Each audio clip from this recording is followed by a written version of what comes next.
a fresher and I have just started preparing for my geography optional.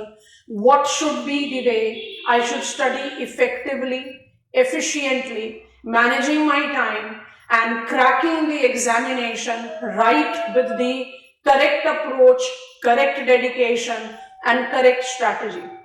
I am here to discuss what is the best way that all the aspirants out there with geography as their optional, not just as a fresher, but also as the attempt holders or those who have somewhere prepared geography optional to their level of understanding. These are the important steps that I advise all of you, I call upon, I invite all of you to understand how you can actually enhance your performance level, your understanding level, your comprehension level to make maximum out of geography optional. कई बार बोला गया है, कई बार इस बारे में बात हुई है कि geography optional one of the most sought after optional है, geography optional one of the successful optional है, ज्योग्राफी ऑप्शनल का बहुत मेजर से जनरल स्टडीज से है. ये सारी चीजें हम दिमाग में रखते हैं अपार्ट फ्रॉम मेरा अंडरस्टैंडिंग लेवल, मेरा इंटरेस्ट लेवल. आप कोई भी चीज को जस्टिफाई करो, है ना. So when you try to take, आपने ये सब चीजों को देखकर ही ऑप्शनल डिसाइड करा होगा या आप करने के ड्यू कोर्स में है, whatsoever is the case.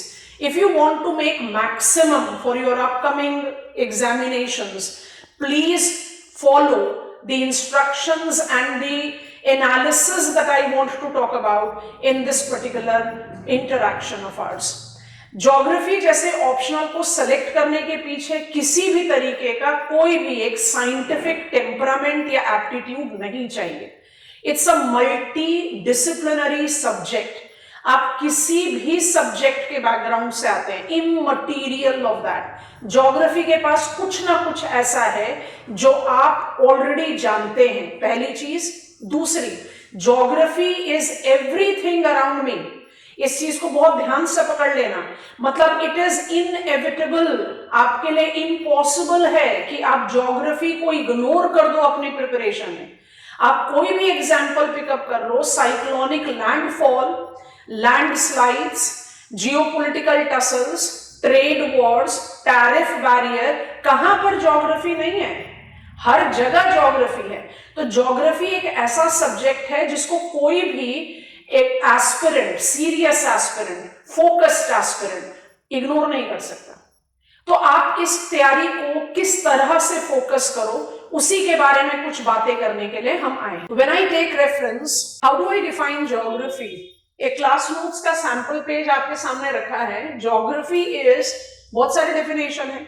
जब कोई एक सब्जेक्ट मल्टी डिसिप्लिनरी होगा तो उसका डेफिनेशन वन स्टेटमेंट तो फॉर श्योर नहीं हो सकता. बड़ा एविडेंट सा बात है ना. तो ज्योग्राफी क्या है? जो सबसे क्लासिकल स्कॉलर्स थे उन्होंने ज्योग्राफी को डिफाइन किया था as it is the study of earth. फिर ग्रेजुअली इसको हमने मॉडिफिकेशन दिया, it is study of earth as home of humans, ताकि हम ह्यूमंस को भी इनकलकेट कर पाए. तो geography is study of earth as home of humans, जो मुझे फिजिकल और ह्यूमन ज्योग्राफी का दो टेल एंडर दे देता है.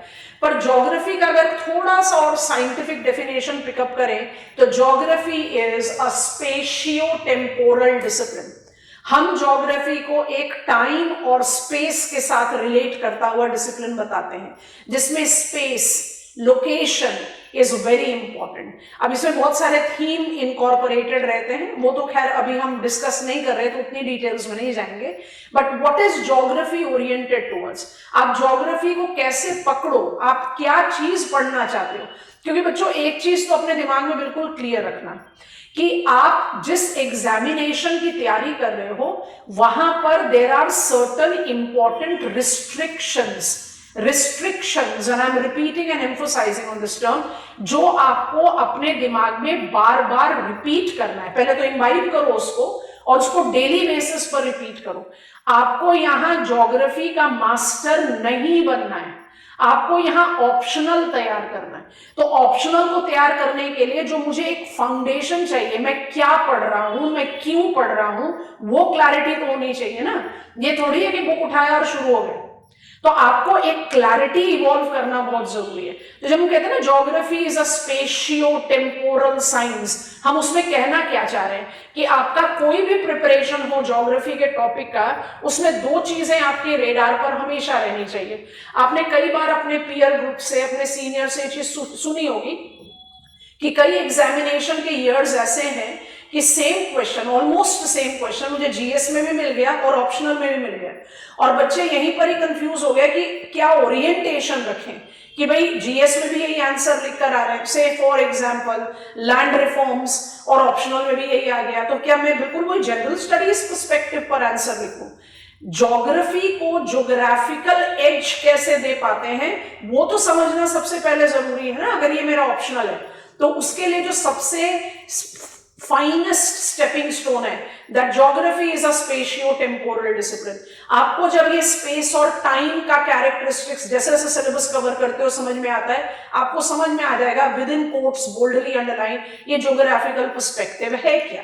ठीक है, अच्छा, अब जो आप सबसे इंपॉर्टेंट चीज को नोटिस करेंगे जो हम यहां पर एम्फोसाइज कर रहे हैं, how basically I should start my optional without coaching. I have started an initiative जहां पर आप YouTube सेशंस में, वीडियोस के प्रोसेस में सारे सिलेबस को तैयार करोगे, and I am all set to talk about that as I proceed further.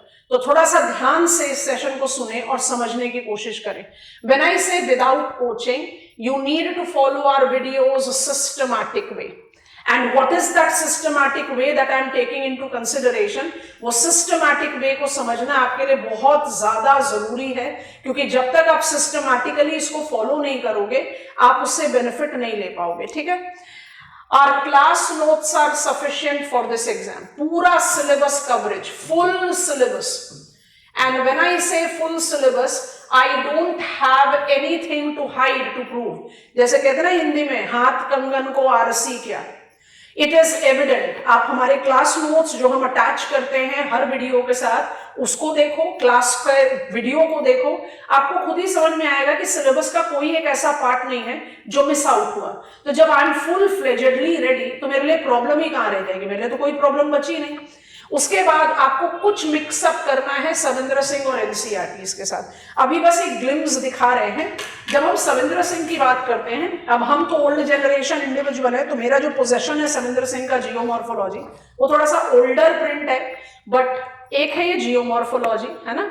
Geomorphology को आप सविंद्र सिंह के फिजिकल ज्योग्राफी, ये मेरे पास नया प्रिंट है, तो ये फिजिकल ज्योग्राफी है जिसमें आपके सारे रिल्म्स इन्वॉल्व है ना। और जो ये आपका जियोमॉर्फोलॉजी है इसमें सिर्फ जियोमॉर्फोलॉजी इन्वॉल्व है। तो जब मैं आपको बार बार कह रही हूं कि मेरे पास क्लास नोट सफिशिएंट है, तो फिर आपको इन बुक्स की क्या जरूरत है? तो बुक्स का जरूरत जो होता है ना बच्चों, वो स्पेसिफिकेशंस पर है। स्पेसिफिकेशन का क्या मतलब होता है उसको थोड़ा सा समझाते हैं कि आप टेक्स्ट बुक को तब डिसाइड करते हो जब आप कहीं पर ये पॉइंट अपने दिमाग में डाल लेते हो कि मैंने पढ़ लिया पर कुछ कंटेंट बिल्डिंग में मेरे को प्रॉब्लम हो रही है, I need to take up some text. तो जियोमॉर्फोलॉजी का जो टेक्स्ट है ना, उसमें आपको सबसे ज्यादा कॉम्प्रिहेंसिव स्लोप डेवलपमेंट अप्रोच मिलता है, नहीं तो otherwise physical geography of Savinder Singh is more than sufficient for us to follow. ठीक है, और ये बुक जो है ये ऑप्शनल नहीं है, ये मैंडेटरी रीड है। अगर आपने इस बुक को अवॉइड किया है फॉर फिजिकल ज्योग्राफी का प्रिपरेशन, तो आप बाद में रिग्रेट करोगे। एनसीईआरटी तो छोड़ ही नहीं सकते, बिल्कुल नहीं छोड़ सकते। 11th 12th इसलिए लिखा है यहाँ पर क्योंकि आपकी जो 4 एनसीईआरटी, एक्चुअली 6 हैं, बट जो 2 एनसीईआरटीज हैं वो कार्टोग्राफिक टेक्निक की तरफ हैं। तो कार्टोग्राफिक टेक्निक को आप जस्टिफाई नहीं कर सकते ना विद आर सिलेबस, हमारे सिलेबस में है। तो जो 11th स्टैंडर्ड की 2 बुक्स हैं वो मेरे फिजिकल ज्योग्राफी को केटर करती हैं, पेपर 1 और 2 के, और 12th स्टैंडर्ड की जो 2 बुक्स हैं वो ह्यूमन ज्योग्राफी को केटर करते हैं। आई समवेयर बिलीव वो मस्ट रीड है। आपको अपना लर्निंग स्टाइल को इफेक्टिव बनाना है with the techniques that are time effective and efficient. इसी चीज को समझने और समझाने के लिए हम आज आपके साथ रूबरू हुए हैं। हम क्रिएटिंग अ स्टडी प्लान के बारे में बात करते हैं तो ये बड़ा ही ना सब्जेक्टिव सा पॉइंट है। इसमें आप कोई भी एक स्टैंडर्ड रूल किसी के लिए नहीं ले सकते, क्योंकि जो चीज मेरे लिए काम करेगी वो हो सकता है आपके लिए काम ना करे। है ना। इसलिए तो हम हमेशा कहते हैं take inspiration from everyone but chart out your own approach. Own is customized approach. पर कस्टमाइजेशन के लिए भी सबसे पहले तो जरूरी है ना कि आप अपने दिमाग में अपना गोल सेटअप करो। आप जब अपना गोल सेटअप करते हो तो आप क्या करते हो? गोल सेटअप का क्या मतलब होता है? मेरा ऑब्जेक्टिव क्या है? अब हम में से कई बच्चे ऐसे हैं जो ग्रेजुएशन करते करते तैयारी शुरू कर देते हैं, तो उनके पास थोड़ा सा ज्यादा टाइम है। जो बच्चे ग्रेजुएशन करने के बाद शुरू कर रहे हैं या जिन्होंने ऑलरेडी 1 साल 2 साल इन्वेस्ट कर दिया है, उनका अप्रोच है कि भाई मुझे इसको क्लियर करना है एज अर्ली एज पॉसिबल, है ना। तो अगर आप रिजल्ट ट्रेंड देखो तो ऐसा बिल्कुल भी नहीं है कि फर्स्ट अटेम्प्टर्स क्वालिफाई नहीं करते या मल्टीपल अटेम्प्ट्स देने वाले क्वालिफाई नहीं करते। It's a mixed bag. Anything can work in my favour any time. But जब ये वर्क्स इन माई फेवर हम बोलते हैं ना, तो मेरा एक बहुत पंच लाइन स्टेटमेंट है, बहुत कॉमन सेइंग है अदरवाइज तो, कि luck favours those who favour themselves. So as you begin to prepare, हमारी जब हमने YouTube वीडियोस लॉन्च करनी शुरू करी हैं ज्योग्राफी ऑप्शनल की, तो मेरे पास बहुत सारे बच्चों का रिक्वेस्ट आया कि मैडम इसको शुरू कैसे करें, इसको पढ़े कैसे। ये एक बड़ा मेजर रीजन है कि I am there in front of you. तो जब आप एक अपना जनरलाइज्ड बिगिनिंग ले रहे हो तो उसमें सबसे पहले तो अपना गोल सेटअप करो। वो गोल एक दिन का हो सकता है, एक वीक का हो सकता है, एक हफ्ते का, एक मंथ का हो सकता है, 1 साल का हो सकता है। आपको अपना गोल स्पेसिफाई करना है और उसमें प्रायोरिटी देनी। हम हमेशा एम्फोसाइज करते हैं कि जो टॉपिक आपको ज्यादा डिफिकल्ट लगता है या जो इंपॉर्टेंट सब्जेक्ट्स हैं, जनरल स्टडीज के डिफरेंट सब्जेक्ट्स आपको लेने पड़ते हैं, उनको जस्टिफाई करना चाहिए। एंड व्हेन आई से कैटेगराइज टास्क बाय इंपॉर्टेंस, तो इंपॉर्टेंस को जरा सा रिलेटिविटी में रखो। सारे टॉपिक इंपॉर्टेंट है। हम एक ऐसे सपोर्टर है सिलेबस के जो कहते हैं किसी भी सिलेबस के पॉइंट को, किसी भी सिलेबस के पॉइंट को अंडर एस्टिमेट नहीं करना, क्योंकि आपने अंडर एस्टिमेट किया और वही आ गया क्वेश्चन पेपर में तो फिर फंस जाएंगे। सिलेबस की पूरी तैयारी करनी है। तो इंपॉर्टेंस किस पॉइंट पर है? कई बार ऐसा होता है ना, because and that is the reason I am saying customization. कई बार ऐसा होता है ना कि टॉपिक सारे मेरे पीयर ग्रुप तो कह रहे बड़ा आसान है, पर मेरे को ही समझ में नहीं आ रहा। तो डिफिकल्ट जो आपके लिए हो सकता है वो दूसरे के लिए नहीं हो, आप उसको फोकस करो पहले। इंपॉर्टेंट वो हो सकता है जो आप बिल्कुल नहीं जानते हो। If I just insist on geography, तो ज्योग्राफी के कई सारे ऐसे टॉपिक्स हैं जो टेक्निकली हार्ड कोर ज्योग्राफी है। And I am very sorry to say so, but ये फैक्ट है कि बच्चे जो ज्योग्राफी पढ़कर भी आए हैं उनको भी वो डिफिकल्ट लगता है। तो आपको अपनी डिफिकल्टी लेवल्स को जज करना पड़ेगा कि मेरे लिए डिफिकल्ट क्या है। एक जनरल पर्सपेक्टिव में तो मुझे पता है Himalayas are fold mountain, but diastrophism की टेक्निकलिटीज क्या है, how Peter Haggett's contribution differs from the other human geographers, क्या है स्कैफर हार्टशून डिबेट। अब ये सब चीजें तो हार्ड कोर ज्योग्राफी है, डिफिकल्ट भी है। तो आप अपनी स्टडी को प्रायोरिटी दीजिए ताकि आप जो भी चीज मेरे लिए काम करें। हम में से कई लोग ऐसे होते हैं ना जो क्या कहते हैं, जो सबसे आसान आसान टॉपिक है जल्दी जल्दी खत्म करो, तो कम से कम काउंटिंग में हो जाएगा कि 10 खत्म हो गए, 10 बच गए। और कई होते नहीं, पहले डिफिकल्ट को कर लो, इजी तो हो जाएगा। तो जो भी चीज आपके लिए वर्क करती है वो जरूरी है। एंड टाइम मैनेजमेंट जैसी तो कोई चीज है ही नहीं। टाइम मैनेजमेंट का जो प्लानर है, अच्छा अब प्लानर भी आपको 10 दिशाओं से मिल रहे हैं। जब हम टर्म इस्तेमाल करते हैं कस्टमाइजेशन, तो भाई मुझे पढ़ना है तो प्लानर तो मेरा ही होना चाहिए। ABCD का प्लानर मेरे काम थोड़े ना आ सकता है, मुझे तो खुद प्लान करना पड़ेगा ना। अब हम में से कई बच्चे हैं जो नॉकटर्नल हैं, हम में से कई बच्चे हैं जो रात में जग ही नहीं सकते, वो अर्ली मॉर्निंग अर्ली राइजर है। तो सबके लिए अलग स्ट्रैटेजी है। तो कैसे बना दोगे कि सारी रात जग कर पढ़ोगे तभी UPSC क्लियर होगी, 18 घंटे पढ़ोगे तभी UPSC क्लियर होगी। क्वालिटी ऑफ वर्क भी तो काम करता है। तो एक प्लानर बनाइए। वो प्लानर बनाना बहुत जरूरी है क्योंकि वो टाइम मैनेजमेंट को है। कॉमन पिटफॉल्स, जब हम कॉमन पिटफॉल्स की बात करते हैं, ये कहते हैं trap of plenty, trap of excessive load of information, trap that gives me somewhere that kind of pessimistic idea कि भाई मेरे से नहीं होगा। आपको ये सारे पिटफॉल्स, ये जो कॉमन पिटफॉल्स हैं, इसको अपने दिमाग से पूरी तरह से हटा देना है और टेक्नोलॉजी को लेवरेज करना है। वही चीज उसी फैसिलिटेटिव फैक्टर के लिए you have to understand the preparation approach. Procrastination बहुत इंपॉर्टेंट है when you take up the reference of managing the task into smaller bulk. छोटे छोटे स्टेप्स, चींटियों का एग्जाम्पल कितनी बार सुना आप लोगों ने, कितनी बार सुना, एक बार नहीं बचपन से शायद 10 बार कहानी सुन चुके हो। Try and try till you succeed. अगर हम एक छोटी सी एंट्स का भी एफिशिएंसी ऑफ वर्क देखें तो कम है, लेकिन कंसिस्टेंसी है। हमेशा याद रखना, मोटिवेशन आपको कुछ समय के लिए पुश दे सकता है। हम आज आपको मोटिवेट कर दें, पंप अप कर दें और जगो तुम कर सकते हो, वो आपको थोड़ी देर के लिए पुश करेगा। जो आपके अंदर की आई कैन डू इट, जिसको कहते हैं ना खुद का, एक अंदर से खुद का रियलाइजेशन, वो आएगा तो कंसिस्टेंसी आएगी। Consistency and discipline is key to success. Motivation तभी रहेगा जब आप कंसिस्टेंट, आप डिटरमाइंड है। So it's important that you take up the demarcation. Cramming हो सकता है कुछ कुछ पॉइंट्स में, मतलब हम अगर इम्प्रैक्टिकल साउंड करें, अगर हम कहेंगे कि नहीं कोई चीज याद थोड़ी ना करनी पड़ती है, याद करनी पड़ती है, लेकिन वो अंधाधुंध जिसको कहते हैं ना रट्टा मारना, वो नहीं काम करेगा। क्योंकि कौन गारंटी दे देगा कि आपने जो लिस्ट ऑफ लेक्स या लिस्ट ऑफ मिनरल्स या लिस्ट ऑफ क्रिटिकल मिनरल्स या list of new energy sources या लिस्ट ऑफ कंट्रीज या लिस्ट ऑफ टाउन्स रट्टा मारा है, वो ऐसे ही पूछा जाएगा। हर नाम, हर लोकेशन के पीछे कोई एक रैशनल है। आप उसको जितनी रैशनैलिटी के साथ रिपीट करोगे वो उतनी आसानी से याद रहता है। And you have to take that multitasking. I want to highlight this for sure. जब ये मल्टीटास्किंग की बात होती है ना, तो कई बार बच्चे इसको बड़ा मिस इंटरप्रेट करते हैं। हम मल्टीटास्किंग को एसोसिएट करते हैं सब्जेक्ट के कंटेंट मैटर से, उसका ओवरलैप विद जीएस से, और उसका ओवरलैप विद करंट अफेयर्स से।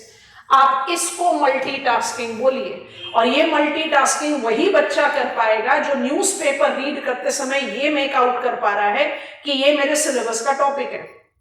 इस मल्टीटास्किंग के लिए सबसे ज्यादा जरूरी है micro units of your syllabus. जो आपके माइक्रो यूनिट्स हैं आपके सिलेबस के, सिर्फ ऑप्शनल के नहीं, जनरल स्टडीज के भी, इनको अपने दिमाग में स्टिक कर लो।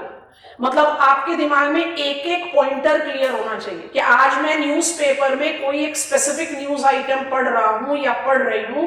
I am easily making, mentally पढ़ते पढ़ते मुझे समझ में आ रहा है कि मुझे जीएस के पेपर 1 में, पेपर 2 में, पेपर 3 में इसको ऐड करना है या ऑप्शनल में करना है। ऑप्शनल में तो सब चीजों का ही ओवरलैप आएगा। ये है मल्टीटास्किंग। आपको ये जो कॉमन पिटफॉल्स हैं कि you rush to one source to the other, you move from one notes to the other. आपको एक बुक ए सविंद्र सिंह भी पढ़नी है, बुक बी थॉर्नबेट भी पढ़नी है, बुक सी एनसीईआरटीज भी देखनी है, बुक डी, बुक ई, स्ट्रालर करते जाओ, लिस्ट बनाते जाओ। तो भाई मास्टर थोड़े ना बनने आए हो ज्योग्राफी के। अगर इतनी ज्योग्राफी पसंद आ रही है तो थोड़ी हायर स्टडीज कर लो ज्योग्राफी में। अगर एग्जामिनेशन क्लियर करना है तो एग्जामिनेशन के हिसाब से ही स्ट्रैटेजी। अब इतना सब कुछ बता देने के बाद हम एक बहुत इंपॉर्टेंट इंफॉर्मेशन के साथ में आपके साथ शुरुआत कर रहे हैं of the way I have uploaded videos of multiple sections, और उसको आपने कैसे इस्तेमाल करना है। अब if I begin giving you the reference of syllabus को कैसे कवर करते हैं, जिस सीक्वेंस में हमने वीडियोस अपलोड की हुई हैं, आपके सामने syllabus of physical geography section A paper 1, हम फोकस कर रहे हैं जियोमॉर्फोलॉजी पर। अगर आप इस सिलेबस की लिस्ट को देखो और इसको जस्टिफाई करने की कोशिश करो तो there has to be a defined study plan. उस स्टडी प्लान के बिना आप अपनी स्टडी नहीं कर सकते हो। जैसे अगर हम अपने सिलेबस के लिस्ट को डिमार्केट करें तो I begin my syllabus talking about introduction of geomorphology. आप बोलोगे इंट्रोडक्शन की क्या जरूरत है? इंट्रोडक्शन की जरूरत इसलिए है कि मुझे कुछ कुछ कॉन्स्टिट्यूएंट्स के बारे में समझना बहुत जरूरी है। जियोमॉर्फोलॉजी अल्टीमेटली है क्या? Geomorphology is study of morphological features, landform features, और लैंडफॉर्म फीचर्स का बिल्डिंग मटेरियल क्या है? रॉक्स है। अगर आपको रॉक के बारे में नहीं पता है तो आप जियोमॉर्फोलॉजी के बारे में कुछ नहीं जानते। उसके बाद जब आप डिमार्केशन लेना शुरू करते हो इंट्रोडक्शन का, हम उसको एसोसिएट करते हैं origin and evolution of earth's crust. जब origin and evolution of earth's crust add करते हैं तो ऑटोमेटिकली जियोलॉजिकल टाइम स्केल को पिकअप कर लेते हैं क्योंकि जियोलॉजिकल टाइम स्केल मुझे क्या इंफॉर्मेशन दे देता है, ये मुझे इंफॉर्मेशन दे देता है जो आप बड़े कॉमनली यूज करते हो ना, Aravallis are old fold mountains and Himalayas are young fold mountain. तो बिल्कुल शुरू में कहा ना आपको कि geography is spatio temporal discipline. तो ये सब वो टॉपिक्स हैं जिनको बोलते हैं hidden topics of our syllabus. आप बोलोगे तो फिर हिडन की तो कोई लिमिट ही नहीं है, बिल्कुल है। यही चीज तो समझना है, और यही चीज समझने के लिए आपको मेरी वीडियोस से बढ़िया कोई सोर्स नहीं मिलेगा। सेल्फ प्रेजिंग इसलिए जरूरी है because I have got more than 20 years of successful record with me. अच्छा, अब इसके बाद जब आप डिमार्केट करते हो जो भी चीज है, जैसे आपके पास सिलेबस में लिस्ट में लिखा है फंडामेंटल्स ऑफ जियोमैग्नेटिज्म, हम इसको फंडामेंटल्स पर नहीं लेकर जाते। आपने जब ये इंट्रोडक्टरी पार्ट कर लिया, and let me just start, geological time scale जब हम आपको पढ़ाते हैं तो हम आपको इकोनॉमिक जियोलॉजी साथ में पढ़ाते हैं, क्योंकि जब आप जियोलॉजिकल टाइम स्केल पढ़ रहे हो तब आपको पता चलता है कि अजोइक के साथ मेटालिक आएगा, पैलियोजोइक के साथ मेटालिक और एनर्जी रिसोर्सेज आएगा। तो जो चीज मुझे पढ़ने में फैसिलिटेट करे, इसी को कहते हैं स्मार्ट लर्निंग। इसको रोट क्रैमिंग आप नहीं कहते, इसको स्मार्ट लर्निंग कहते हैं। तो आप अपने ये सिलेबस, आपको ये सारे पॉइंटर्स इतने क्लियर होने चाहिए कि अगर हम इसमें जल्दी जल्दी से डिमार्केट करें, हम स्टेप 1 में इंट्रोडक्शन लेके ये 3 पार्ट ले लें, और ये आप देखोगे कि आपके वीडियोस में इसी सीक्वेंस में कवर्ड है। उसके बाद हम इसका एक इंट्रोडक्टरी रेफरेंस ले लेते हैं, एंडोजेनेटिक एंड एक्सोजेनेटिक, कि भाई कौन कौन से एंडोजेनेटिक और एक्सोजेनेटिक फोर्सेस, एक लिस्ट। क्या जरूरी है, क्योंकि एंडोजेनेटिक में मुझे आपको डिफॉर्मेशन भी तो समझाना पड़ेगा। अगर हम यही स्ट्रगल करते रह जाएंगे कि एल्फ्रेड वेगनर ने तो ये कहा था कि कार्बनीफरस तक पैंजिया है, अब मुझे कार्बनीफरस के बारे में पता ही नहीं, तो फिर आप वेगनर पर थोड़ी ना कंसेंट्रेट कर पाओगे, तब किस पर करने लगोगे, कार्बनीफरस क्या था भाई। अच्छा, उसका नाम कहते हैं जिक्सॉ फिट। जीएस में भी पूछा गया क्वेश्चन आपसे। जिक्सॉ फिट में हम कह रहे हैं कि there is jigsaw fit of process. Process क्या है कि भाई साउथ अमेरिका और अफ्रीका एक दूसरे से टूट कर अलग हुए, तो दोनों ही शोर लाइन पर ब्लॉक माउंटेन्स है।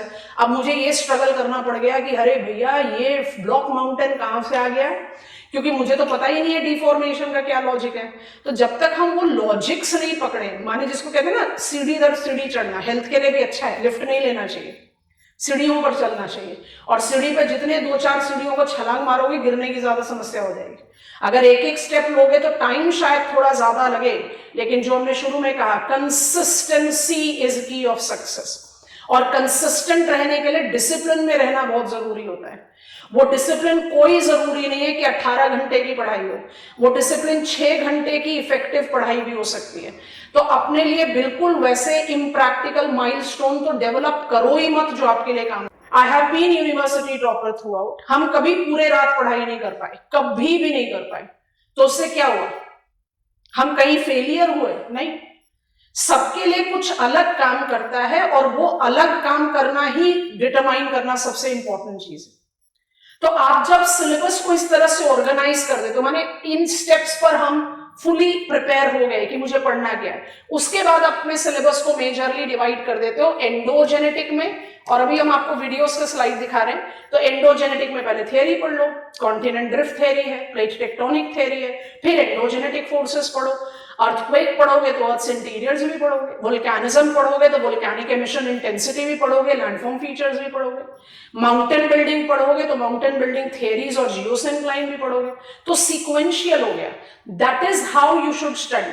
जब एक्सोजेनेटिक पढ़ोगे तो एक्सोजेनेटिक के साथ आप denudational chronology, channel morphology, erosional cycles, erosional surfaces, landforms, different types of landforms, slope development जिसमें weathering और mass wasting आएगा। So basic point is कि मेरे दिमाग में सिलेबस की क्लैरिटी होनी चाहिए और उसी सीक्वेंस के साथ पढ़ाई होनी चाहिए। मेरी तो समझ के बिल्कुल बाहर है कि जो रैंडम सीक्वेंस में पढ़ाई होती है वो आप लोग मैनेज करते ही कैसे हो। क्योंकि देखो एक पॉइंट बहुत ध्यान से समझना, टीचर वो नहीं होता जो अपनी नॉलेज को बम्बार्ड करे। कभी भी कोई भी चीज जो कम्युनिकेट की जाती है ना, उसको रिसीव भी करना जरूरी होता है। तो हम तो यहां से आपको कम्युनिकेट कर रहे हैं, आप उसको रिसीव भी तो करो, आप उसको एसिमुलेट भी तो करो। अगर वो कम्युनिकेशन नहीं हो पा रहा, हम बम्बार्ड करे जा रहे हैं, कुछ भी हौच पौच लिखे जा रहे हैं, आपको कुछ समझ नहीं आ रहा, आप सिर्फ एक फॉर्मेलिटी के लिए बैठे हो, तो कहां से रिजल्ट आएगा जो आप उम्मीद करके बैठे हो। तो जो हमने कहा टेक्नोलॉजी को लेवरेज करें या जो अप्रोच ऑफ स्टडी अपनाएं, उसके लिए आप खुद को एक बार समय देकर देखो। एंड ये देखने के लिए हम तो बिल्कुल क्लियर ओपन परव्यू में आपको बता रहे हैं, अब जरा ध्यान से नोटिस करना हम आपको क्या इंफॉर्मेशन इसके आगे दे रहे हैं। Now I have few of my thumbnails that I have generated on the already uploaded YouTube videos, which are the live class videos that have been uploaded.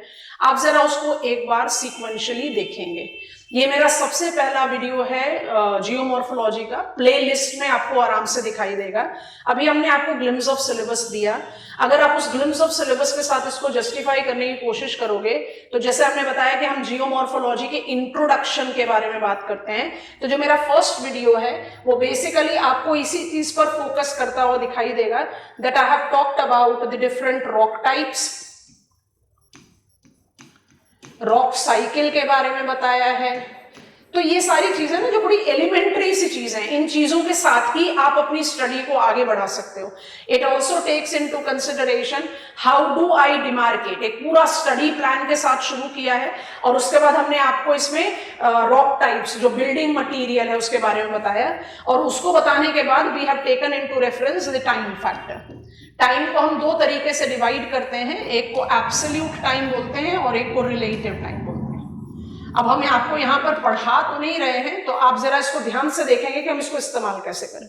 It has been on a big request to the students that have been viewing my videos कि ma'am इसको इस्तेमाल किस तरीके से करना है। तो आपने इंट्रोडक्टरी लेक्चर देख लिया, geomorphology introduction, rock types and etcetera. अब आप इसको क्या करेंगे, अब आप इसको ओवरलैप कर देंगे विद द क्लास नोट्स। सब क्लास नोट्स का एक व्यू देखें, उसके बाद आगे बढ़ते हैं। सिलेबस को अगर हम हल्का सा स्क्रॉल करते हैं, जो एवोल्यूशन के बारे में बात हो रही है, एवोल्यूशन ऑफ अर्थ क्रस्ट, देखो यहां ध्यान से, building material of earth crust rock and geological time scale, relative and absolute time scale. आपका पूरा का पूरा सिलेबस का बिगिनिंग ही ऐसे चलेगा। ये आपका क्लास नोट्स है, बहुत बहुत इजी हैंड रिटन नोट्स हैं जो हमने इसमें डिमार्केट किया हुआ है। तो स्टडी प्लान है, थोड़ा सा स्क्रॉल अप कर लेते हैं।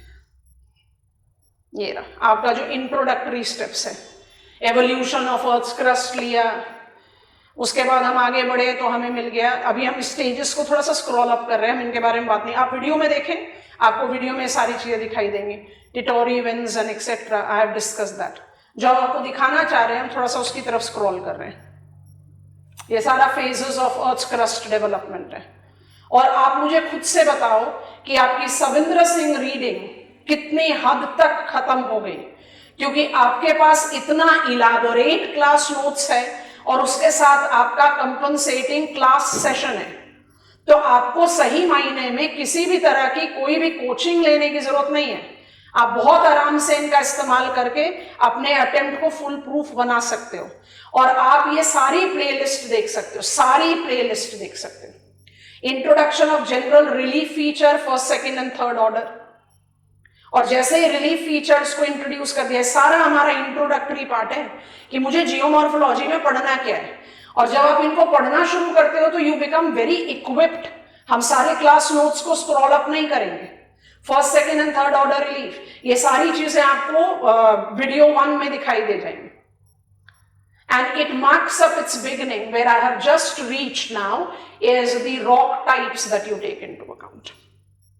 क्योंकि आप कहते हैं ना कि ये रहा रॉक टाइप्स, क्योंकि जब आप कहते हो ना कि भाई इरोजन में हमने एक पर्टिकुलर टाइप ऑफ रॉक को जल्दी इरोड कर दिया, तो वो लेस रेजिस्टेंट वैरायटी होगा ना। तो जब तक मुझे पता ही नहीं चलेगा कि लेस एंड मोर रेजिस्टेंट क्या है, आप थोड़ी ना उसको जस्टिफाई कर पाओगे। तो आपके पास वीडियोस भी हैं और आपके पास नोट्स भी हैं। अगर आप दोनों को साथ में एसोसिएट करके काम करोगे तो प्रिपरेशन कहां से अधूरी छूटी। अब हम जा रहे हैं वापस से अपने स्लाइड्स की तरफ।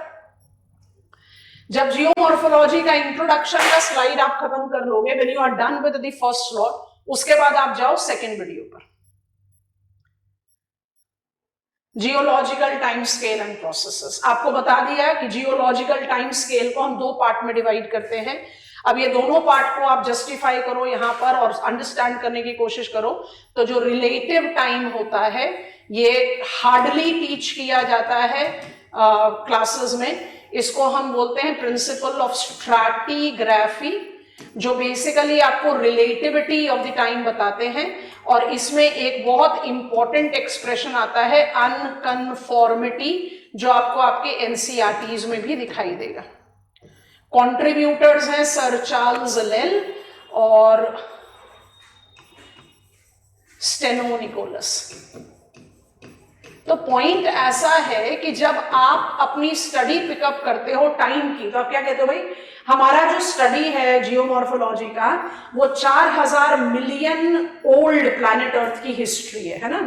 तो 4000 मिलियन ईयर्स पहले प्लैनेट अर्थ का क्रस्ट डेवलप हुआ, तब से लेकर अब तक प्लैनेट अर्थ में किस किस तरह की डेवलपमेंट हुई।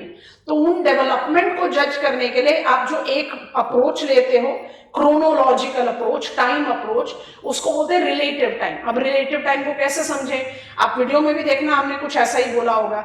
हम आपसे उम्र में बड़े हैं और अपने पेरेंट्स से उम्र में छोटे हैं, तो हमारी रिलेटिव एज तो आपको पता चल गई, पर मेरी एब्सोल्यूट एज क्या है वो आपको थोड़ी ना पता चली। तो टाइम को स्टडी करने के लिए रिलेटिव और एब्सोल्यूट दोनों काम करता है। रिलेटिव वो है जहां पर आप जज करने की कोशिश करते हो कि कौन सा स्ट्रेटा माने रिलीफ बिल्डिंग मटीरियल कब बना। तो एक बड़ा सिंपल सा एग्जांपल दे रहे हैं, वीडियो को डिटेल्स में देखना, कि I am a low lying strata and you are an overlying strata. तो low lying strata will always be older than overlying strata. इसको बोलते हैं प्रिंसिपल ऑफ सुपर इम्पोजिशन। तो ऐसा नहीं है कि I don't have validity of such principles. Stratigraphy का एक प्रिंसिपल आपको बताया, प्रिंसिपल ऑफ सुपर इम्पोजिशन, ठीक है।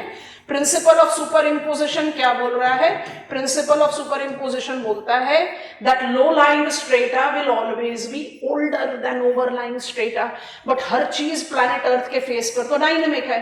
कौन गारंटी देगा कि एक लेयर के बाद जो दूसरा लेयर डेवलप हो रहा है उससे पहले ये लेयर इरोड ना हो जाए, उससे पहले ये लेयर फोल्ड ना हो जाए, उससे पहले ये लेयर टिल्टेड ना हो जाए, कुछ भी हो सकता है। तो there will be always development of gaps. Gaps क्या होते हैं, gaps in the records of sedimentation, उसी को अनकन्फॉर्मिटी बोलते हैं। जैसे जैसे पर अनकन्फॉर्मिटी, डिसकन्फॉर्मिटी, एंगुलर कन्फॉर्मिटी, ये सारी लिस्ट में आपको वीडियो में दिखाई देगी। यही सब लिमिटेशन ने हमें रिलेटिव टाइम से चेंज करके एब्सोल्यूट टाइम का कंपल्शन दिया, जिसमें आप एरास की भी बात करते हो, इयॉन्स की भी बात करते हो, बट ज्योग्राफिकली हम लार्जली फोकस करते हैं एरास एंड एपॉक्स। तो वीडियो 2 में आपको ये वाली इंफॉर्मेशन मिलेगी।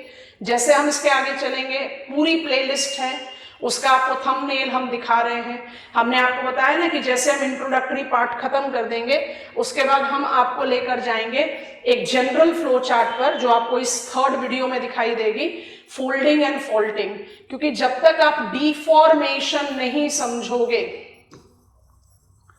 और उसको डिस्टिंग्विश नहीं करोगे डायास्ट्रोफिज्म से, अब खुद बताओ ना बच्चों, आप किसी ऑप्शनल को जनरल स्टडीज से कैसे डिस्टिंग्विश कर रहे हो? आप अभी ऑप्शनल डिसाइड कर रहे हो, जनरल स्टडीज पढ़ रहे हो, आप क्या जनरल स्टडीज में नहीं पढ़ रहे हो types of folding and faulting? तो आप ऑप्शनल में उसके तरफ से इग्नोरेंट कैसे हो सकते हो? नहीं हो सकते। Deformation is strain that I induce on the rock mass when I induce it with certain stresses। और ये स्ट्रेसेस जो होती हैं ये कंप्रेशनल एंड टेंशनल होती हैं। आप लैब में बैठ के types of fold, types of fold सब पढ़ लो, उसके बाद आप रियल वर्ल्ड में चले जाओ। रियल वर्ल्ड में गए मतलब आपको एंडोजेनेटिक फोर्सेस पढ़ना है, और एंडोजेनेटिक फोर्सेस पढ़ोगे क्योंकि जब आप इनको डिस्टिंग्विश कर देते हो ना, deformation is not synonymous to diastrophism. Diastrophism is also distinguished versus sudden forces, but diastrophism और sudden forces एकदम ऑपोजिट नहीं हो सकते। क्योंकि जब आप सडन फोर्सेस में वुल्केनिज्म देखते हो या आप सडन फोर्सेस में अर्थक्वेक देखते हो, तो मुझे फटाफट से एनसीईआरटी की याद आ जाती है कि एनसीईआरटी ने तो वुल्केनिज्म और अर्थक्वेक को डायास्ट्रोफिज्म में भी लिखा हुआ है। तो ये सारी चीजें समझना बहुत जरूरी है। अगर सडन है तो इसको तो स्लो ही कहना चाहिए, माउंटेन बिल्डिंग फोर्स हमेशा डायस्ट्रॉफिक होता है, slow, millions of years. Earthquake और वोल्केनिज्म उसके कंपैरिजन में फास्ट होता है। पर अगर वोल्केनिक एक्टिविटी 1000 साल के बाद हो रही है तो मेरे लिए तो वो स्लो ही है ना, मेरे लिए माने ह्यूमन लाइफ में। इसलिए sudden forces can be diastrophic but diastrophic forces can never be sudden. अब ये सब क्लैरिटी अगर आपके पास नहीं है तो फंसोगे ही एग्जामिनेशन हॉल में, कोई नहीं रोक सकता। जब आपने ये बेस तैयार कर लिया तो आप ऑटोमेटिकली किससे शुरू करोगे? Theories. Let me right theories, सीधा कॉन्टिनेंट ड्रिफ्ट थियरी नहीं। और हम आपको पढ़ाते हैं continent drift theory, sea floor spreading end plate tectonic theory. और इनको पढ़ाते हुए हम ऐड कर देते हैं जियोमैग्नेटिज्म। जियोमैग्नेटिज्म का बिल्कुल देखो, जब क्लासेस चलती हुई और आपको दी जाती हैं तो आप भी बहुत अच्छी तरह से समझोगे और आपको मेरे वीडियो में ये दिखाई देगा कि कई बार ऐसा होता है कि आप थोड़ा सा आगे बढ़े या थोड़ा सा पीछे छूटे। तो हर वीडियो में बिल्कुल एब्सोल्यूट कंक्लूजन ऑफ टॉपिक नहीं होता, वो शो करता है that we are going on with the continuity of the study. तो जैसे ही आप इस वाले वीडियो को कवर अप कर लें, आपको कॉन्टिनेंट ड्रिफ्ट थ्योरी की नॉलेज मिल जाएगी, उसके साथ साथ आपको सी फ्लोर स्प्रेड की नॉलेज मिल जाएगी, फिर पूरा का पूरा अर्थ मैग्नेटिक फील्ड जियोमैग्नेटिज्म पढ़ो। और जियोमैग्नेटिज्म को पढ़ते हुए क्लास नोट साथ में अटैच्ड है तो सारा प्रॉब्लम ही सॉल्व हो गया। और जब जियोमैग्नेटिज्म पढ़ोगे तो उसमें आप पैलियोमैग्नेटिज्म भी पढ़िए। जब आप पैलियोमैग्नेटिज्म पढ़ोगे तो आप उसमें एसोसिएट करो कॉन्ट्रीब्यूशन ऑफ रनकॉर्न, जो हमें revival of continent drift theory देता है, और पढ़ो फ्रेड वाइन एंड मैथ्यूज। इसलिए ना जरूरी है कि आप अपने सिलेबस को फ्रॉम द पर्सपेक्टिव ऑफ जो आपको सी फ्लोर स्प्रेड को वैलिडेशन देता है। तो पैलियोमैग्नेटिज्म आप क्लास में वीडियो में भी देखना, हम बार बार बोलते हैं पैलियोमैग्नेटिज्म या जियोमैग्नेटिज्म कोई थियरी थोड़ी ना है। लेकिन जब हम अपने थियरीज ऑफ एंडोजेनेटिक फोर्सेस के बारे में बात करते हैं ना, तो ना तो आप कॉन्टिनेंट ड्रिफ्ट थियरी को, ना तो आप सी फ्लोर स्प्रेडिंग को, किसी को भी कंप्लीट नहीं कर सकते हो जब तक आप जियोमैग्नेटिज्म को नहीं लेकर आओ। हमने तो 1935 में कॉन्टिनेंट ड्रिफ्ट थियरी को डिस्कार्ड कर दिया था। 1950 में रनकॉर्न के apparent north magnetic polar wandering ने उसको रिवाइवल दिया। तो आप जब तक उस क्रोनोलॉजी को नहीं पिकअप करोगे, आप अपनी अंडरस्टैंडिंग को फुल प्रूफ नहीं कर सकते। क्योंकि ये चीज को ध्यान रख लेना, सिलेबस कवर कराना हमारी जिम्मेदारी, करना आपकी जिम्मेदारी। क्वेश्चन को कोई प्रीएम्प्ट नहीं कर सकता, कोई भी नहीं। हाँ बिल्कुल, हम भी क्लेम करते हुए आए हमारे टेस्ट सीरीज से ये क्वेश्चन आ गए, तो जब आप पूरा सिलेबस को कवरेज दोगे तो अपने आप ही आएगा, सिलेबस के बाहर से थोड़ी ना कुछ आता है। तो आपने जियोमैग्नेटिज्म, जिसको बहुत ट्रिकी टॉपिक बोलते हैं, बहुत आसान टॉपिक है, उसको कवर किया, फिर आप आगे चलोगे तो आपके पास by default plate tectonic theory का वीडियो आ जाएगा। और जब आप प्लेट टेक्टोनिक थियरी के बारे में बात करते हो, you see and watch this video and please watch the video in sequence. जब आप प्लेट टेक्टोनिक थियरीज की बात करते हो तब आप प्लेट बाउंड्रीज की जरूर बात करते हो। और जब आप प्लेट बाउंड्रीज की बात करते हो तो आइडियली स्टूडेंट्स प्लेट में convergent boundary, divergent boundary and transverse boundary की बात करते हैं।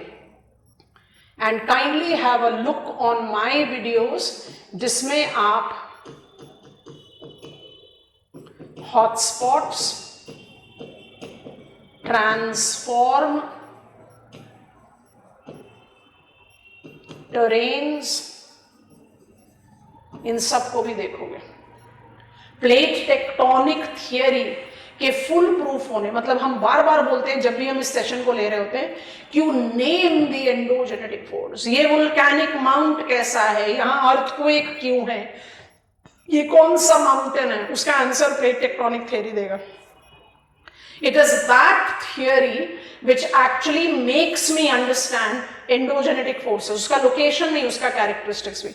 और प्लेट टेक्टोनिक थियरी को तक पहुंचने के लिए, इसलिए तो हम कह रहे हैं स्टेप्स लेना बहुत जरूरी है, स्टेप्स लेना बहुत जरूरी है। हम अगर स्टेप्स नहीं लें तो आप उसको क्लैरिटी से समझोगे नहीं। Sea floor spread when is combined with continent drift theory, it is plate tectonic theory. इसलिए हम क्लासेस को बिल्कुल सीक्वेंशियल सेशन में लेते हैं, और आप में से जो लोग तैयारी करोगे टेकिंग दीज यूट्यूब वीडियोस, आपको उसको उसी सीक्वेंस में देखना है, बिल्कुल उसी सीक्वेंस में देखना है, क्योंकि आप उस सीक्वेंस में देखोगे तब आप जस्टिफाई करोगे हाँ बनती है बात, हमें समझ में आ रहा है, हम क्वेश्चन सॉल्व कर पाते हैं। अच्छा, इसके बाद जब आप आगे चढ़ोगे तो by default you will be taking up the application of endogenetic force, एकदम सीक्वेंशियल आता चला जाएगा। आपने सारी थ्योरीज पढ़ ली, आपको समझ में आ गया which are the locations that will be associated with endogenetic force. तो हम सबसे पहले पिकअप करते हैं अर्थक्वेक। क्यों करते हैं? क्योंकि एंडोजेनेटिक सिलेबस में लिखा है अर्थक्वेक एंड सुनामी, तो हम अर्थक्वेक बाय डिफॉल्ट उसमें सेस्मिक वेव्स के बारे में पढ़ना, earthquake as an endogenetic force के बारे में पढ़ना, earthquake leading to the development of tsunami, tsunami के टाइप्स को पढ़ना, by default Richter and Mercalli scale को कंपेयर करना, मॉडिफाइड मर्कली स्केल को आप ओवरलैप भी करते हो उसके बारे में बात करना, ground shift, Rayleigh waves, love waves, primary waves which are compressional, S waves which are distortional। तो ये सारा जो एलिमेंट्री टास्क है वो आप करते हो। क्यों जरूरी है कि हमारे सीक्वेंस में अर्थक्वेक पहले आए? क्योंकि अर्थक्वेक ही तो मुझे अर्थ की इंटीरियर्स की जानकारी देगा, और जब आप अर्थ की इंटीरियर्स को पकड़ लोगे तो आपके लिए वुल्केनिज्म के लिए बड़ा अच्छा फाउंडेशन तैयार हो जाता है। इसलिए जब आप इस सेशन से थोड़ा सा और आगे बढ़ोगे, like you are done with this video, the class video, 2, सवा 2, कुछ 2.5 घंटे तक interiors of the earth, compositional, mechanical, सारी चीजें, how do you correlate it with, मतलब ये इट इज समथिंग जो कि आप अवॉइड नहीं कर सकते। I'll again repeat, these are inevitable sequence, और अगर आप इस सीक्वेंस में नहीं पढ़ रहे हो आप कहीं ना कहीं फंसोगे एग्जामिनेशन में। तो you take into reference compositional layer जो सॉर्टिंग का रिमाइंडर देगा, मैकेनिकल लेयर जो temperature increase with increasing depth in earth's interiors though not at similar rate के बारे में देगा। Then you have to take reference of body waves, बड़ा interesting sequence के साथ इसको पढ़ाते हैं हम, ध्यान से देखना इसको, जो आपको बताएगा शैडो जोन्स। तो शैडो जोन्स का डिमार्केशन भी है। अगर रैंडम फैक्ट पिकअप करोगे तो सभी लोग पिकअप कर लेंगे कि सियाल, सीमा और निफे, पर आंसर में आप थोड़ी ना सियाल, सीमा, निफे सिंपली लिख दोगे, आपको उसके पीछे का जस्टिफिकेशन भी तो देना पड़ेगा। तो that is the reason you have to devote a full fledged 2+ hours of class to cover up a topic. Earthquake के साथ इंटीरियर्स ऑफ द अर्थ, और उसके बाद आ जाता है वुल्केनिज्म। हम जब अर्थक्वेक की स्टडी करते हैं ना तो बड़ा पॉपुलर सा है, क्योंकि अर्थक्वेक एक बड़ा रेगुलरली एक्सपीरियंस्ड ना एग्जाम्पल है एंडोजेनेटिक फोर्स का। तो मर्कली और रिक्टर स्केल तो बच्चे बहुत आराम से बात करते हैं। With volcanism there is always the reference of volcanic emission intensity. अब VEI को नॉर्मली हम इग्नोर कर देते हैं, वोल्केनिक एमिशन इंटेंसिटी के बेसिस पर ही हम डिमार्केट करते हैं Hawaiian type, Strombolian type, Vesuvian type, अब इनके और भी नाम हैं, पीलियन टाइप, अल्ट्रापिलीनियन टाइप, और हम इसके साथ एज ज्योग्राफर ऐड कर देते हैं फिशर टाइप। तो बेसिकली आप करना क्या चाहते हो, आप इन light of plate tectonic theory, एक जो कन्वेंशनल बच्चा सोच रहा है वो कहेगा भाई in light of plate tectonic theory all the plate boundaries will have volcanism barring the exception of colliding. जो अबव एवरेज सोचने वाला बच्चा है वो कहेगा नहीं, प्लेट बाउंड्रीज में सिर्फ ये नहीं पता चल रहा कि कहां पर वुल्केनिज्म है, वुल्केनिक एमिशन इंटेंसिटी के बारे में भी पता चल रहा है। तो उस तरह की क्लैरिटी को जेनरेट करना बहुत ज्यादा जरूरी है।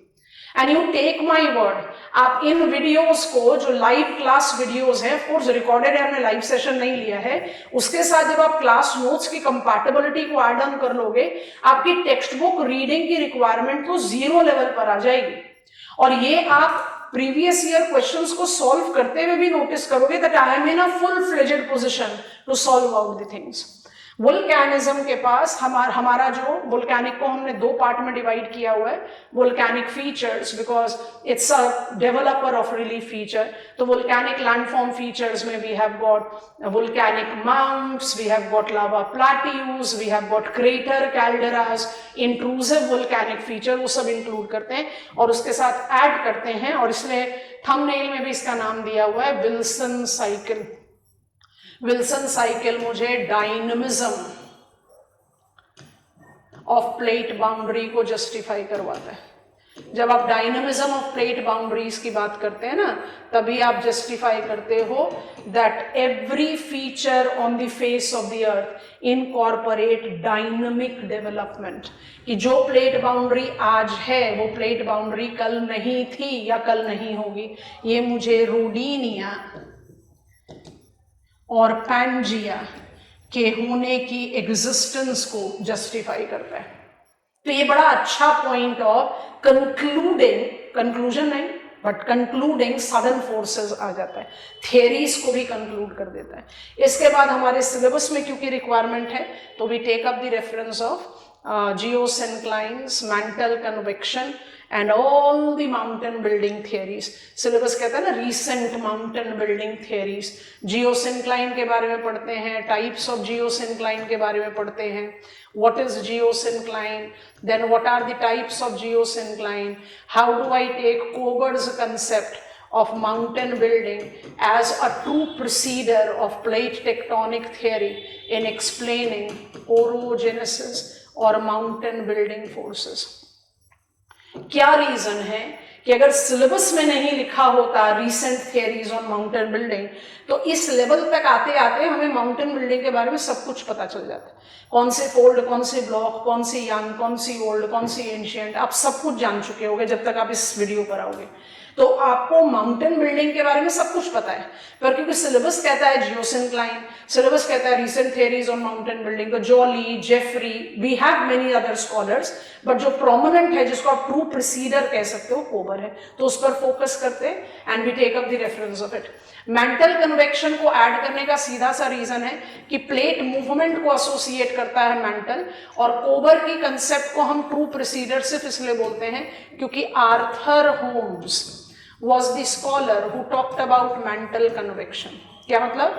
All the plates, lithospheric plates, move in relation to each other under the influence of mantle convection। तो whole mantle है, upper mantle है, regional है, hotspot है, जानते हैं हम सब हैं, बस उसको एक फॉर्मल। यहाँ पर टेक्निकली हम अपने एंडोजेनेटिक फोर्स को कंप्लीट कर लेते हैं। आप जब इस वीडियो में पहुंच जाओगे तब आप एक्सोजेनेटिक फोर्सेस की शुरुआत कर दोगे। चैनल मॉर्फोलॉजी में हम इंट्रोडक्शन ऑफ रनिंग वाटर का एक्शन देते हैं, रिवर, स्ट्रीम, फ्लूवियल। ये जो टर्म्स जनरली आप एसोसिएट करते हैं एक दूसरे के साथ, वो किस तरह से डिफरेंट हैं। What are the different mechanism of transportation, what are the different mechanism of erosion, what are the different mechanism of flow, what are the different types of regimes, माने सारे बेसिक पॉइंट्स। और उसके बाद father of geomorphology William Morris Davis, normal cycle of erosion. You take up that sequence, क्योंकि भाई endogenetic forces जो है वो वेरिएबिलिटी डेवलपर है, एक्सोजेनेटिक फोर्सेस जो है वो लेवलर है।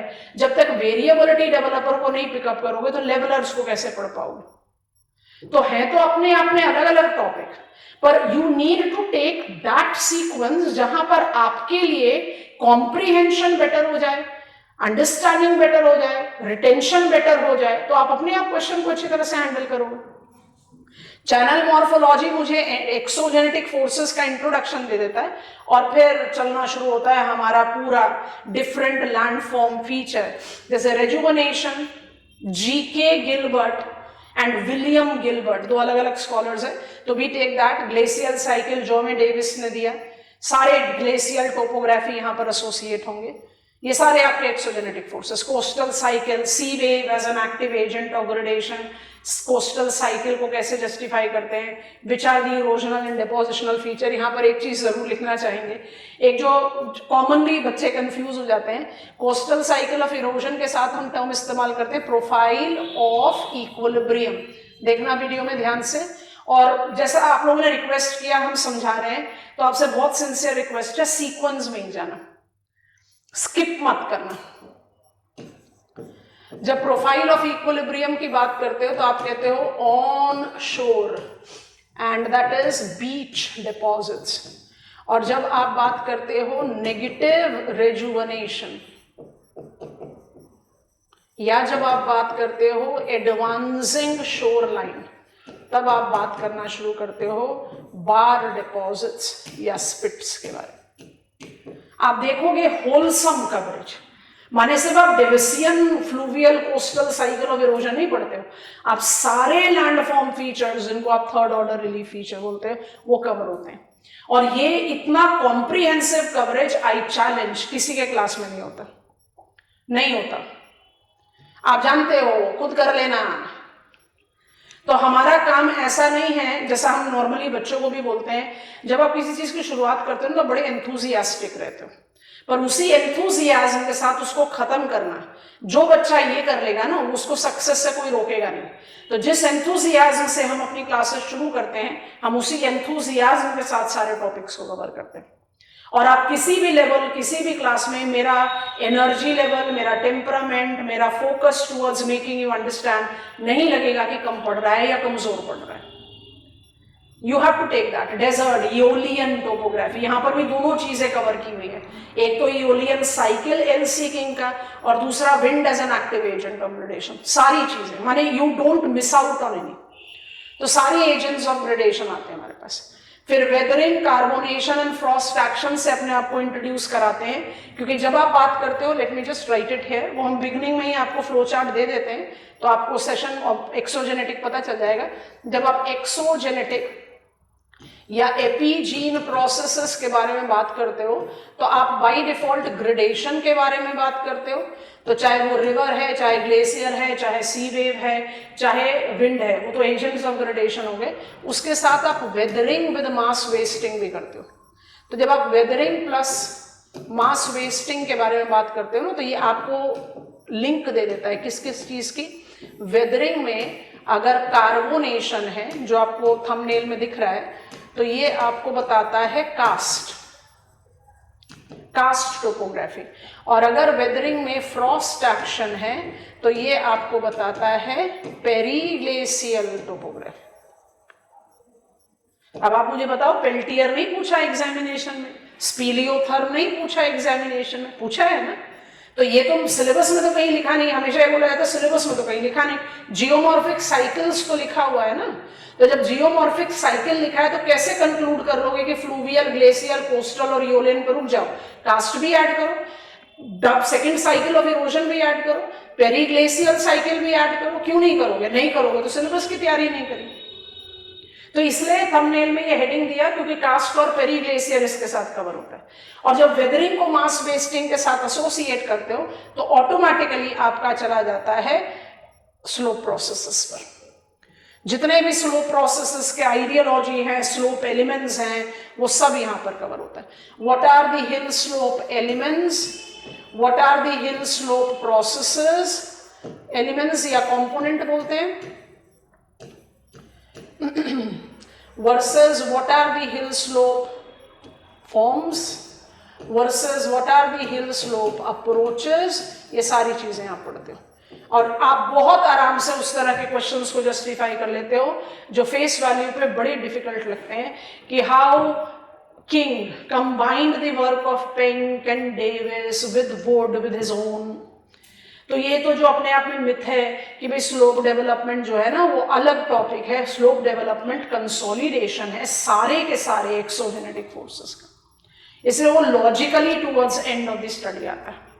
Denudational chronology, erosional surfaces, slope development, सब revision, and that leads us to हमारा लास्ट स्टेप की हम बात करते हैं isostasy, concept of equilibrium. Syllabus किसी भी सीक्वेंस में चले, आपको सिलेबस का, आपके सिलेबस में कैसा भी लिखा है, मेरा सिलेबस शुरू हो रहा है factors affecting earth surface, endogenetic and exogenetic. हम स्टडी प्लान जो क्लास के बिगिनिंग में देते हैं, जो आपको हर प्लेलिस्ट के फर्स्ट वीडियो में दिखेगा, आप नोटिस करना कि हम सिलेबस के सारे पॉइंटर्स टिक करवाते हैं कि देखो ये हो गया, ये हो गया, ये हो गया, हम ऐसे पढ़ेंगे। लेकिन कोई जरूरी नहीं है कि हम उसी सीक्वेंस में आपको बताएं जिस सीक्वेंस में सिलेबस लिखा हुआ। पर्पस क्या है? प्रिपेयर करना ना। अगर आप प्रिपेयर कर पा रहे हो तो फिर उससे बढ़िया बात कोई है ही नहीं। Sincerely take note of every video. Section A का पूरा वीडियो अपलोडेड है, from geomorphology to climatology to oceanography to bio and environment geography. Human geography का इन प्रोग्रेस है। आप शुरू करें जियोमॉर्फोलॉजी से, और हर वीडियो को देखते समय आप एक्टिव लर्निंग जो हमने लिखा है यहाँ पर, उसका क्या मतलब है, आप पिन पॉइंटर्स अपने लिए बनाते जाएं। मतलब आप उसको डिमार्केट आउट करते जाएं कि अच्छा मेरे पास सारा स्टडी मटेरियल आ गया, मेरे पास video at my convenient level है, एक बार रोक कर 10 बार रोक कर हम उसको देख सकते हैं, तो आप लर्न तो कर ही रहे हो, पर आपको उसमें करना क्या है, आपको उसमें से पॉइंटर्स निकालना है। तो एक्टिव लर्निंग का सीधा सीधा मतलब ये होगा बच्चों कि आपने क्या करना है, आपने हर अप्रोच ऑफ लर्निंग में अपने लिए पॉइंटर्स तैयार करने। जो भी चीज आप समझ गए उसके सारे की पॉइंटर्स को आप पिकअप करोगे, और आप देखेंगे कि हमारे लगभग हर क्लास वीडियो में हम कहते हैं जितने पेजेस आज लिख लिए ना, उन पेजेस के फ्रंट पेज में इसका सिनॉप्सिस लेकर स्टेपल कर दो। वो है इफेक्टिव लर्निंग। Spaced repetition. आज आप जियोमॉर्फोलॉजी पढ़ रहे हो, आज आप जियोमॉर्फोलॉजी का रॉक पढ़ रहे हो, 2 दिन के बाद आप जरा एक बार फिर अपना मेंटल रिवीजन पर रॉक ले लेना। क्या मुझे सारे रॉक टाइप याद आ रहे हैं कि नहीं आ रहे? नहीं आ रहे, चलो एक बार जरा पीछे पलट कर देख लेते हैं। क्योंकि जब आप स्पेस्ड रेपिटेटिव रिवीजन दोगे, क्योंकि क्वेश्चंस किस तरह के होते हैं ना एग्जामिनेशन में, ओवरलैपिंग भी होते हैं, हम अभी उसके बारे में बात करें 2 मिनट में, अभी पहुंचते हैं वहां पर। फिर आंसर फॉर्मेटिंग, अब यही क्वेश्चन के साथ बात करना है, एंड प्रैक्टिस टेस्टिंग। आप बोलोगे आंसर फॉर्मेटिंग और टेस्ट प्रैक्टिसिंग में क्या डिफरेंस है? जब तैयारी शुरू हो गई, जब आपको लगा कि आपने 1 टॉपिक, 2 टॉपिक, 3 टॉपिक कवर कर लिया, तो आपको PYQs तो लेना ही है। PYQs लेते समय आप क्या करेंगे? PYQs लेते समय आप उसकी फॉर्मेटिंग शुरू करेंगे। अब हम आपको एक पॉइंट दिखाते हैं, आपको समझ में आएगा। I will come back to this. If you have somewhere started preparing, तो आप इसमें से बहुत सारे टर्म्स को, बहुत सारे पॉइंटर्स को समझेंगे। 2025 में आए हुए क्वेश्चन को थोड़ा सा ध्यान से देखना है। What are the causes of glacial lake outburst flood? ये ग्लेशियल टोपोग्राफी से डिनोट करता है, बट ये बहुत आराम से ओवरलैपिंग क्वेश्चन है। ओवरलैपिंग क्वेश्चन क्यों है? क्योंकि ये environment concern change of climate से। जियोमॉर्फोलॉजी खत्म करते ही आप इसको नहीं सॉल्व कर सकते, तो जब आप PYQ सॉल्व करते हो तो आपको थोड़ा सा रैशनैलिटी रखना पड़ेगा। आगे बढ़ते हैं। What is solifluction, what are its impact? What is solifluction? You will be in the position of solving out. Impact जो है वो तो हजार्ड रिस्क मिटिगेशन के साथ हो गया ना, तो शायद आप इसको जियोमॉर्फोलॉजी पढ़ने के बाद तैयार। What are geological and tectonic processes leading to formation of nappe in orogenic belt? आराम से सॉल्व करोगे। What does denudational chronology helps in understanding sequential development of landscape and landform? Elucidate. आराम से सॉल्व करो। क्या रहे हैं? नेचर ऑफ क्वेश्चंस ऐसे हैं एग्जामिनेशन में जिनको आप कैटेगराइज कर दो 2 में, एक है डायरेक्ट और एक है ओवरलैपिंग। जो डायरेक्ट होते हैं, आपने एक टॉपिक प्रिपेयर किया, आप उसको सॉल्व करने की पोजीशन में हो, और जो ओवरलैपिंग है वो 2 तरीके के ओवरलैपिंग है। एक ओवरलैपिंग है कि वो मल्टीपल टॉपिक्स को ओवरलैप करता है, और एक ओवरलैपिंग है जो प्रेजेंट को कंटेम्प्रेरी के साथ ऐड कर देता है, माने वो कन्वेंशनल टॉपिक को कंटेम्प्रेरी के साथ। तो जब आप लर्निंग प्रोसेस में हो तो आप एक साथ सारी चीजों को थोड़ी ना हैंडल कर पाओगे। आप जैसे जैसे आगे बढ़ो, आप ऐसे ऐसे उसको पिकअप करो। आंसर फॉर्मेटिंग और प्रैक्टिस टेस्टिंग के बारे में 2 अलग अलग स्लॉट में बता रहे हैं। तो आंसर फॉर्मेटिंग वो है जो आप डायरेक्ट क्वेश्चन को डिले नहीं करो, टॉपिक तैयार हुआ, PYQs को पकड़ो। हमारी एडवाइस तो यही रहेगी कि जियोमॉर्फोलॉजी का कम से कम एक मेजर ब्लॉक कवर कर लेना, जैसे एंडोजेनेटिक कर लिया, और जब आपने एक चंक ऑफ सिलेबस कर लिया, तो सिर्फ सेक्शन ए कर लिया, तब टेस्टिंग शुरू करो। टेस्टिंग और फॉर्मेटिंग में क्या डिफरेंस है? टेस्टिंग में आप टाइम मैनेजमेंट को भी फोकस करेंगे।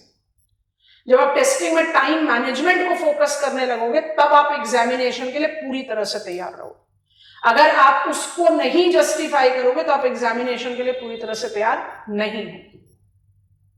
As a teacher who always try to create a very strong personal attachment with all my students, हम डेफिनेटली ये कहना चाहेंगे आप सबको कि प्रिपरेशन अप्रोच जो है वो टीडीएस है, चैलेंजिंग है। हर दूसरे दिन कहीं ऐसा लगेगा कि नहीं मुझसे नहीं होगा, नहीं मुझसे ये नहीं हो पाएगा, I won't be in the position of justifying the target completion, या एक एग्जामिनेशन ही मेरे बस के बाहर की बात है। इसके लिए बहुत जरूरी है that you should always remain motivated. कोई भी चीज जो आपको एनकरेज करती है, जो आपको मोटिवेट बैक करती है, क्योंकि बच्चों एक चीज हमेशा याद रखना, and I am a very vocal supporter of it, कि जब आप तैयारी कर रहे हैं तो आपके ऊपर स्ट्रेस है, कॉम्पिटिटिव एग्जामिनेशन है तो स्ट्रेस होना लाजमी है, तो फेस करते हैं उसको। स्ट्रेस होने के पीछे क्या रीजन होते हैं? 2 होते हैं, एक होता है अनअवेयरनेस और एक होता है ओवर अवेयरनेस। हमको थोड़ा न्यूट्रल रहना है, ना तो मुझे अनअवेयर रहना है ना मुझे ओवर अवेयर होना है कि हम भाग रहे हैं, कूद रहे हैं। हमेशा एक कहावत याद रखना, 2 नावों पर सवार आदमी डूबता ही है, बहुत मुश्किल है कि वो किनारे पर पहुंचेगा। आप 4 सोर्सेज में भागने के बजाय एक को थोड़ा ज्यादा इफेक्टिवली जस्टिफाई करोगे ना, तो वो ज्यादा आपके फेवर में काम करेगा। तो कोशिश क्या करो, ना तो ओवर इंडल्जेंस में पढ़ो ना इग्नोरेंस में रहो। आप अपने लिए एक ऐसा अप्रोच डेवलप करो जिससे आपके सेल्फ मोटिवेशन को आप इग्नाइट कर पाए। क्योंकि मोटिवेशन की जितनी भी स्पीचेस सुन लोगे ना, जितनी भी आपको एनकरेजमेंट वीडियोस मिल जाए, वो आपको कुछ समय के लिए एक स्टिमुलेटर का काम करती हैं कि आप थोड़ी समय के लिए अपने आप को उस जिसको कहते हैं ना एक ब्रेन फॉग की कंडीशन से बाहर आते हो, लेकिन उसको कंसिस्टेंटली रखना। क्योंकि I think all of us will agree to it कि अगर मैंने आज डिसाइड किया है यूपीएससी की तैयारी करने के लिए, तो मुझे नहीं भी करके 1.5-2 साल का इन्वेस्टमेंट देना है। और ऐसा तो हो नहीं सकता कि ह्यूमन टेंडेंसी के हिसाब से आप 2 साल तक एक ही लेवल ऑफ एनकरेजमेंट एंथुजियाज्म में रहेंगे। सर्वाइवल का लिंक भी है कि मेरा हार्ट बीट जो है वो अप एंड डाउन चलता है, सीधा हो गया तो हम मर गए, तो चलने दो ना अप एंड डाउन, क्या प्रॉब्लम है। आज की डेट में आज मेरा टारगेट पूरा नहीं हुआ, आई एम फीलिंग डीमोटिवेटेड, ठीक है, जो आप डीमोटिवेटेड फील कर रहे हो उसमें कुछ गलती नहीं है, उसको एक्नॉलेज करके उसको ओवरकम करना ही समझदारी है। उसको एक्नॉलेज नहीं करना, इग्नोर करना कि नहीं ऐसा कुछ थोड़ी है, कर लेंगे, फिर आप अपने लिए प्रॉब्लम क्रिएट कर रहे हो। तो stay motivated and always remember, motivation will come from inside. और इनसाइड से मोटिवेशन तभी आएगा जब आप अपने आप को शीशे के सामने खड़े होकर रोज बोलोगे I will do it and I can do it. इस जज्बे के साथ ज्वाइन करो हमें। आपका जो कोचिंग का एक जो बर्डन बना रखा है आपने, उसको हटा दो। देखो यूट्यूब वीडियोस, अटैच नोट्स को रेफर करो, एनसीईआरटी जरूर पढ़ो। एनसीईआरटी को कभी भी सप्लीमेंट मत करना। जहां जहां जो जो टॉपिक में जर्क लगता है वहां पकड़ लो सविंद्र से। किताबों जैसी कोई चीज नहीं होती। लेकिन फिर बात ये भी तो सोचना है ना कि मेरे को सिर्फ एक टॉपिक थोड़े ना तैयार करनी है, तो कहीं ना कहीं एक इंटेलिजेंट प्रिपरेशन बहुत ज्यादा जरूरी होती है। तो इंटेलिजेंट प्रिपरेशन का तो सिंपल सा लॉजिक है कि आप अपनी बुक रीडिंग को कट शॉर्ट करके वो ज्यादा टाइम आप दे दो कंटेम्प्रेरी सोर्सेस के लिए। सारे नोट्स अवेलेबल हैं, मार्केट में अवेलेबल हैं, आप मंगवा भी सकते हो। I have given you the link है, आप इनसे मंगवा सकते हो। बुक शॉप है, वो डिलीवरी भी करवाते हैं ऑल ओवर इंडिया, आप उनसे मंगवा लीजिए। एंड वीडियोस को कंसिस्टेंटली देखिए। मेरे ख्याल से हमने उन सारे बच्चों के क्वेश्चन को आंसर कर दिया है जो कहीं ना कहीं स्ट्रगल कर रहे थे कि इन वीडियो से हम फायदा कैसे उठाएं। प्ले लिस्ट को सीक्वेंशियली फॉलो करो। और बहुत अच्छा है कि आप जियोमॉर्फोलॉजी से शुरू करो। जो लोग चाहते हैं नहीं वो ह्यूमन ज्योग्राफी से शुरू करेंगे, तो आप प्ले लिस्ट में ह्यूमन ज्योग्राफी से शुरुआत करो, फिर वो ग्रेजुअली जैसे जैसे हम अपलोड करते रहेंगे आप उसको फॉलो करते जाएंगे।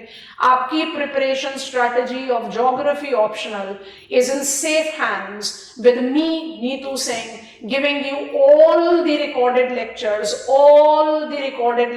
of geography optional on my YouTube channel. Subscribe it, take the benefit. कोई जरूरत नहीं है, don't do any coaching. At your convenience, at the convenience of your place, just prepare. And you definitely will make the difference. Make yourself proud, make your well-wisher proud, and definitely make me proud that I could be a helping hand to all of you out there. Take care. Bye-bye from my side.